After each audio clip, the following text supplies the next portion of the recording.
দুইটা দুইটা ভয়ঙ্কর পাপের কথা বলে দেই।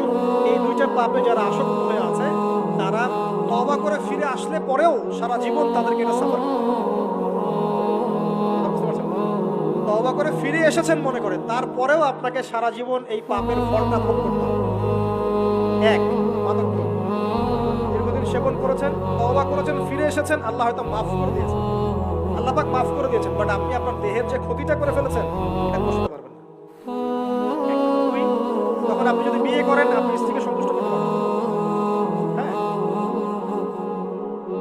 দুই নাম্বার হচ্ছে এই যে গোপনে যুবকরা যে পাপটা করে, মাস্টারবেশন, যেটাকে আমরা বলি হস্তমৈথুন, এই পাপ যেসব যুবকরা করছে বা করে, এবং অ্যাভেলেবেল এই পাপটা সবাই করে, কারণ এখন পর্নের যুগ, পর্ন দেখলে তো আর কোনো উপায় নাই, তখন তো এই পথেই যেতে হচ্ছে, নিজের উপরে নিজেকে জুলুম করতে হচ্ছে।